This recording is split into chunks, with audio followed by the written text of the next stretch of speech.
Hi, this is Dr. Ritamarie Loscalzo. Welcome to the Fresh and Fun Living Creating Vibrant Health video series. Candida is actually a yeast. It's an organism that naturally lives in our body in certain levels. So it's not a problem to have Candida in your body. What happens is it feeds on the sugars. It likes to gobble up sugars. So if you eat a high sugar diet, they can multiply. And when you're talking little single-celled organisms, they multiply pretty quickly. So when they multiply, they crowd out the good bacteria that lives in your digestive tract, the lactobacillus, and there's about 10 different ones, maybe more. And so it crowds those out.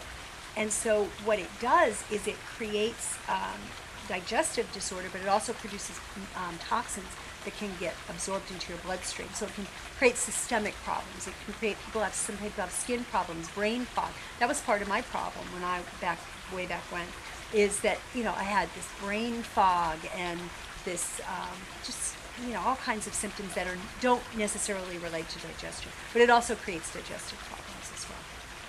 Yeah, Candida is an issue that, there's the two ends of the spectrum on how to treat it. First of all, everybody agrees you've got to get off of refined sugar and all refined grains.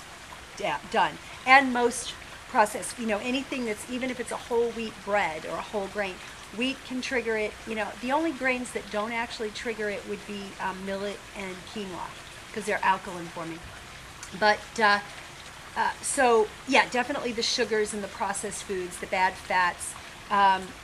But a lot of it is a matter of really nourishing your body properly. So in some cases people will say, well, your green smoothies have fruit in them. That's not good for Candida. Well, a lot of people will say, well, fruit is bad for Candida. And that's where the thing comes in. No, you have to get off of all fruit. No, lots of fruit is good, but don't eat too much fat. So, I think it's going to be an individual approach.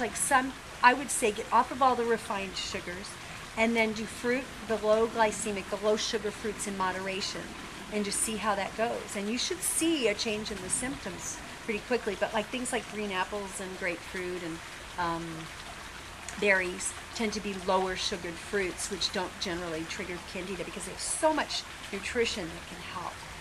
So, and some people can go, I've known people who have gone on a mostly fruit diet, fruit with greens and a little bit of seeds and avocado, and cleared up Candida. So the extremes are really hard to take. You just have to play with your body, but all the processed stuff for sure, building your immune system, lots of whole, fresh foods. For more information, visit www.freshandfunliving.com. Thanks.